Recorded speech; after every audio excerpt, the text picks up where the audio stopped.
My name is Riazul Haq. I'm a retired professor from the University of Illinois, Chicago. My specialty is microbiology. My interests are basically to restore science education. We used to be in the United States envy of the world as far as science education was concerned. Over the years, we have shifted our emphasis to research, and as a consequence, we are not teaching as much science as we used to do at once upon a time. So what is happening that many people, students are not going into science because they find science very difficult. We are also finding that industry is always complaining that they are not getting students with hands-on science background. They don't have much bench training. They have a lot of theoretical knowledge but not bench training. So industry is complaining, the students are running away from science, yet we have financial problems also because the economy is not what it used to be. So schools and colleges also don't have enough money to really restore science education. We also have another problem that there is a increasing unemployment, especially in the area of science, because students are not going into science. So industry is suffering and complaining, and the students are also running away from science.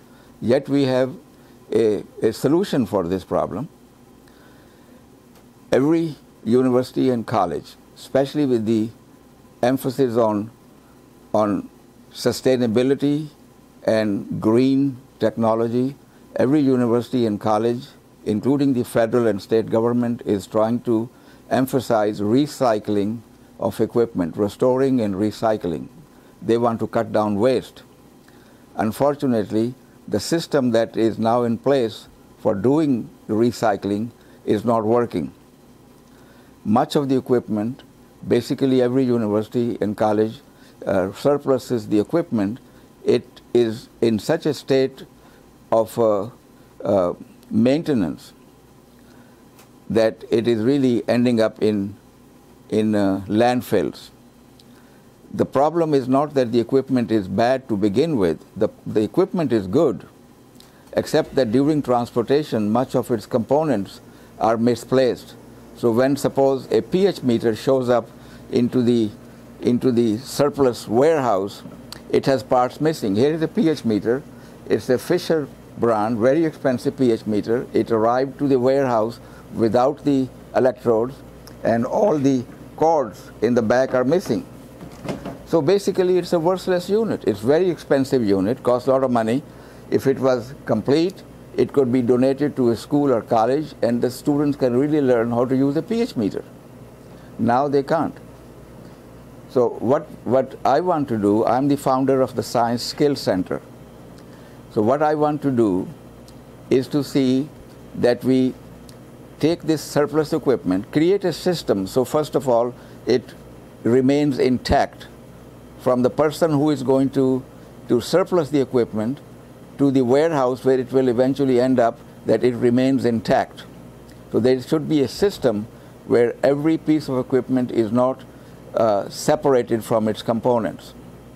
Then what I want to do is to see that we could take unemployed people's war veterans and train them into restoring this equipment and then donating or giving this equipment to schools and colleges. We also want to be able to train teachers so they could learn how to use this equipment. This way we'll end up doing a number of things.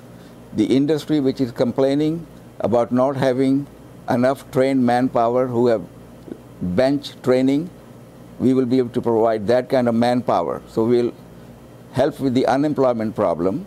We'll improve science. But to do this work, I am asking the government and the industries to provide some funds so we are able to then create the training program to train teachers and train unemployed people to restore this equipment and then give it to the schools. And in the schools then they will be able to teach real science, just like we teach music with a piano, we teach art with brushes and paints, and we teach sports with sports equipment. We want to teach science the same way with science equipment. Our website addresses are available, and we would like people to contact us at our website.